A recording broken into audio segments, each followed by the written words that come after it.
San Antonio ne parvient toujours pas à gagner un match sans Wembanyama, tandis que les équipes phares, Denver et Oklahoma City, se sont affrontées vendredi en NBA, avec un élément supplémentaire dans l'équation, la fatigue. À l'Est, Boston et Milwaukee ont remporté des matchs palpitants. Pas de Wembanyama, pas de victoire.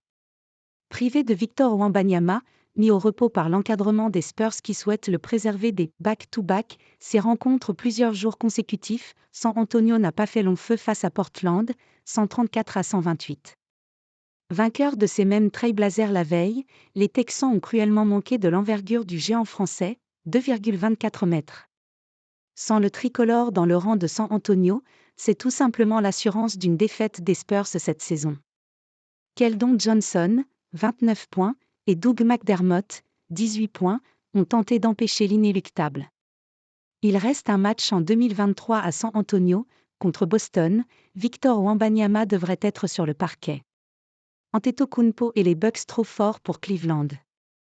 Milwaukee a dicté sa loi à Cleveland dans un duel au sommet de la conférence, 119-111, vendredi, après un début de match marqué par Jarrett Allen avec 16 points dans les 9 premières minutes. Le pivot des Cavaliers a même connu la nuit la plus prolifique de sa carrière avec 30 unités.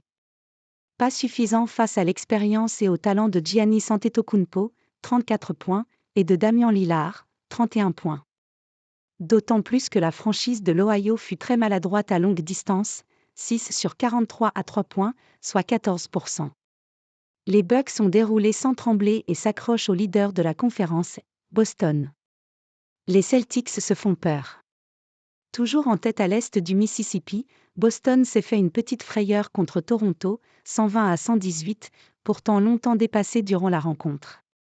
Les Celtics ont été propulsés par la réussite de Jaylen Brown, 31 points, rapidement reçu 4 sur 4 à 3 points. Le score lui s'est tout aussi emballé, au point que les Verts menaient de 20 unités après pas même 15 minutes de jeu, 40-20. Un frisson a parcouru le TD Garden quand Toronto est revenu jusqu'à passer devant à 5 minutes du terme, 105-109, avant de craquer dans les ultimes instants. Denver chute contre son poursuivant Oklahoma City.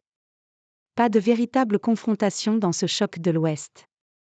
Les Nuggets, champions en titre, semblaient épuisés par ce deuxième match en 2 jours, après un succès contre Memphis jeudi.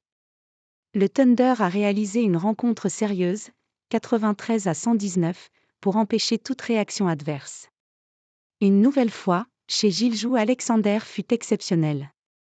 Le Canadien a compilé 40 points, 4 rebonds et 3 passes, et conforte sa position de 3e meilleur marqueur de NBA.